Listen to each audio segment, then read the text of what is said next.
Welcome back to part 2 of section 11.3, where we talked about the surface area of pyramids, and now we're going to be talking about cones.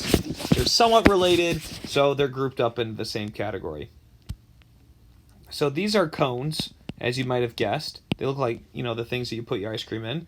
So let's label some of the parts that you would experience on a cone. So we have the vertex here. Then we have the base, and the base is always a circle. It's not like a pyramid. We can have different types of bases. And of course, we can write the base in capital B. We have the radius of the cone, and then we have the height of the cone. The height is the distance from the base to the vertex. It's how tall it is. And this is very important. This is the slant height. So the slant height is the longest edge of the cone, often designated with cursive L.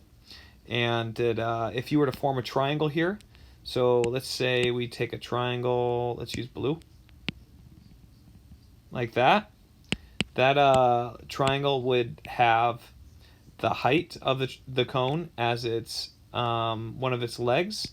It'd have the radius as one of its legs, and it would have the slant height as the hypotenuse, because the height and the radius form a 90-degree angle. Okay. Now, the lateral area requires a little bit more explanation and proof than is appropriate for this particular video. So I'm going to go ahead and tell you that to find the lateral area, we know we're going to include the base. So we know we need to include the base into. Oops, sorry, that's for surface area. So the surface area, we're going to include the base plus the lateral area.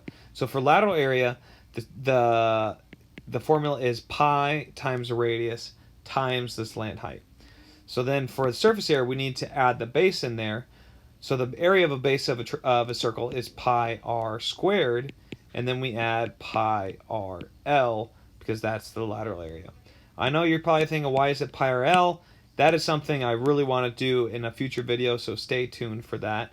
But for the meantime, just remember it's pi r l. It's not that much different than pi r squared. So pi r squared plus pi r l is going to be the surface area. And I put this in the wrong spot. This needs to be in the surface area spot. Okay, so then we have, let me erase this, I guess.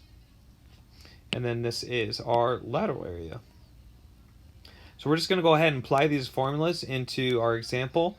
It says find the surface area of the cone. So we have lateral area equals pi r l, and then we would need to add this to pi r squared to find the surface area. Okay, the temptation for this problem is going to be pi times 5 times 12, and then because it's surface area, you would add this to pi r squared, pi times 5 squared. That's the temptation. This would be wrong. You don't want to do this because 12 is not the slant height. Don't just take the information and plug it in blindly, okay? Understand what you've been given and what you can find. So we need to find this slant height. Like I said earlier, we can form a triangle with the slant height and the radius. I don't know why I picked the other side, but I did. Okay, so we're going to redraw it real fast. There's our slant height. There's our radius. We know this is 5, and we know this is 12. This is why we did all those Pythagorean triples a while back, is so we could do Pythagorean theorem quickly. If you're not familiar, we can always use Pythagorean theorem. So 12 squared plus 5 squared equals our slant height. What are we using for slant? Let's use purple, I suppose. Slant height squared. If you wanted, you could finish this problem, or you can recognize that L is going to be, you guessed it, 13, but I'll show you just in case. So we get 144 plus 25 equals L squared. I'm going to make it purple. Sorry, being a little OCD here. L squared. Then we have 169 equals L squared. Take the square root to undo the square, and we get 13 equals L. I told you.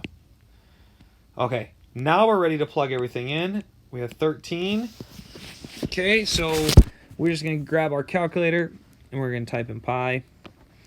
And you can leave this in terms of pi. We'll do both. So we'll do 5 times 13 equals 65 pi plus 25 pi.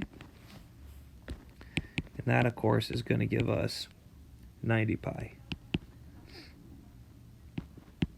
So So 90 pi centimeters squared. And we can just figure that out further by doing 90 times pi if you wanted a decimal form, or if you're using Khan Academy and wants in decimal form, and that would be 282.74 centimeters squared.